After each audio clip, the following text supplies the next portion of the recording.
This is really ironic, but I have to thank Bongbong Marcos because there was forgiveness between me and ex-President Rodrigo Duterte for all that has happened in our lives.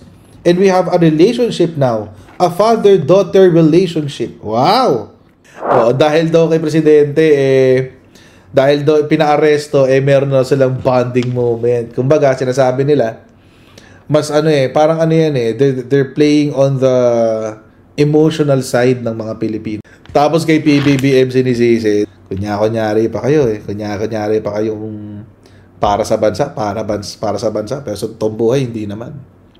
Visit kayo. Gusto ko lang daanan itong topic na ito. Mabilisan lang. Pass break lang to guys, pass break. Eto, merong balita.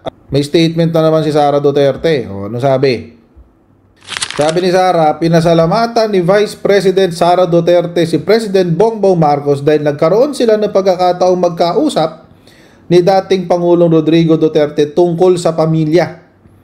Kasunod ito ng pagbisita ng bises sa nakadetening dating Pangulo sa ICC sa The Hague, Netherlands nitong Martes, April 1. We cannot discuss anything legal anymore because it is understood inside that only the lawyers can discuss legal matters with the former president. So we only discuss about family, sabi ni Sara Duterte. This is really ironic, but I have to thank Bongbong Marcos because there was forgiveness between me and ex-President Rodrigo Duterte for all that has happened in our lives. And we have a relationship now, a father-daughter relationship. Wow! Growing up, he was always busy with work. He was always busy with the country.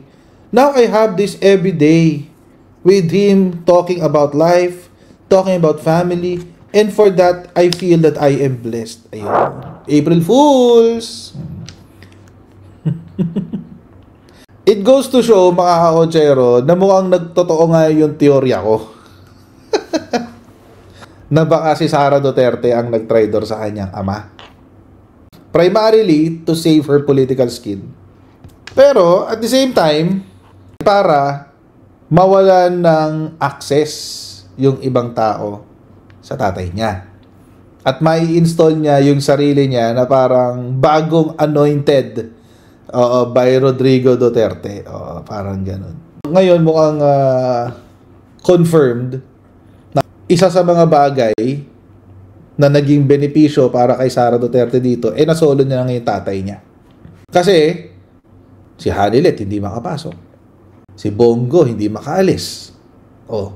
Wala nga naman hahad lang sa kanyang rise to power. Siya na yun. Siya na ang bagong anointed one. Parang pinapakita dito ni Sara Duterte na hindi na ako yung dating anak na pasaway. Ako na yung good daughter. Ganyan. Kasi di ba ganun ang imahe niya? Ganun ang image siya sa mga DDS Kaya nga mas gusto ng mga DDS si Bongo kaysa kay Sara. Kasi, ang laging comment ng mga DDS kay Sara ay pasaway siyang anak. Lalo na hindi niya tinanggap yung offer ni Presidente na maging running mate si Bongo noong 2022. Naalala niyo yun? Ang nag-expose niyan ay si Montulfo. Na by the way, may bagong expose pala si Montulfo. Feeling ko April Fools din yun. Pero, ewan ko lang. So, mukhang dito, mga kotsero, mukhang dito sa sitwasyon na to, ipinapakita niya ngayon sa mga DDS na, huy, hindi na si Bongo, ako na. So, mukhang inahas ni Sara Duterte si Bongo. Ang sigurado ako, mga kotsero, wala nang control si Bongo kay Rodrigo Duterte. Sure. Ang may control na kay Rodrigo Duterte ay si Sara. Wala na rin control si Hanilet kay Rodrigo Duterte. Wala na rin. Ang may control na ay si Sara. Ayan proof of the pudding is in the eating. So, sumwakto guys ang ating conspiracy theory. Pasok sa banga. Mukhang ini-install na ni Sara Duterte yung kanyang sarili na tagapagmana ng legacy ni Rodrigo Duterte at hindi si Bongo yun. So most probably nga Ang Tomb Raider kay Rodrigo Duterte, ang nagkumbinsi sa kanya na umuwi ng Pilipinas despite the existence of a warrant of arrest is si Sara Duterte. And inamin din naman niya yun, na kasama siya sa room nung pinag-uusapan yun. So, malamang sa malamang, si Sara talaga ang nagkukumbinsi. Ngayon, happy si Sara. Congratulations. Isisisipan niya kay Bongbong Marcos yan. Pero syempre, parang palusot na lang niya yun eh. Ginamit na lang niya si Bongbong Marcos para sabihin sa buong mundo na etchepwera na kayo, may father-daughter relationship na kami. Oh. Etchepwera na kayong lahat. Oo, akin na to. Ako naman, sabi niya, ako naman ang makikinabang. Tagal niyo na nakinabang, pwedeng ako naman. Tapos kay PBBM sinisisi. Oh, dahil daw kay presidente dahil daw pinaaresto meron na silang bonding moment. Kumbaga sinasabi nila mas parang yan they're playing on the emotional side ng mga Pilipino. Di ba kapag sa mga pelikula makikita natin bawat dalawang magkaaway na sa siblings, magkaaway na na magkapatid. Oo. Nag-away sila.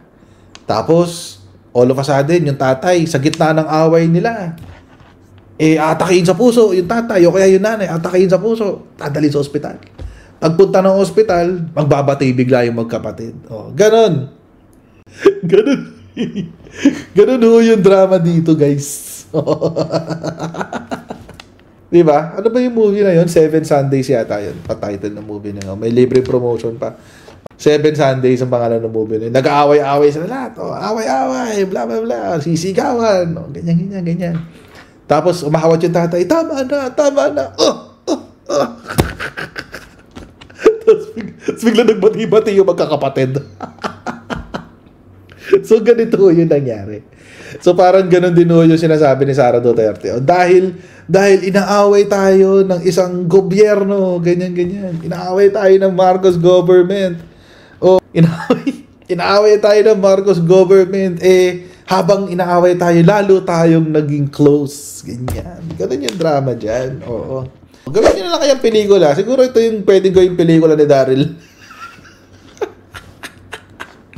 Gawin nyo lang kayang pelikula to para mas kasi dun sa bagay hindi sa politika. Pelikula na lang, hindi politika.